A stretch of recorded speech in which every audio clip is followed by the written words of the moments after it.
My name's Jim Horth and I'm an executive producer here at Rare. I've been involved in setting up this new site at Digbeth. Games production over the years has really changed, and in particular the number of people involved in games titles. It's a much larger crew, and it's probably a lot closer to something like film production than it is to the standard sort of two guys in a bedroom that it was back in the 80s. So over time what we've needed is a way of kind of getting more access to that workforce, and simply put, it's not there on demand in the countryside. So we really needed to be able to make use of the kind of deeper workforce that you've got in an urban centre.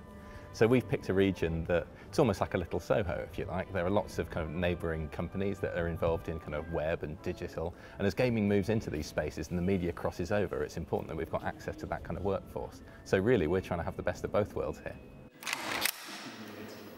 Hello, I'm Lynn Jackson and I'm the site manager for Rare Birmingham, and I'm going to take you on a tour of the building. So this is the main production space in the building where all the artists and animators are located. We've got about 30 artists working here at the moment. Okay, so now we're in the testing area, so we've got individual test bays set up and everyone's in here testing games.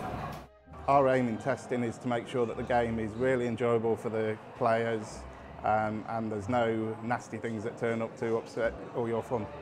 Birmingham's got this kind of old name as the city of 1,000 trades, and that's what an area like this is kind of redolent of. It's full of kind of industrial architecture, large spaces. Ultimately, for the 21st century businesses, it's great because they're really flexible, open. You can purpose them to almost anything. What I really like about the area is that Twycross has got a certain kind of rural character. This has got a very kind of industrial character, but if you look around like a development like this, you'll find that the edges have been taken off it, so it's not a kind of like a raw, grim place. It's a place that's kind of funky and kind of gritty and urban. I'd say that the games industry, be prepared for it not being a workaday job. It really takes a lot of passion, and it takes a lot of drive. If you want to get your foot in the door, you really need to show that you're a little bit different from everybody else in the marketplace.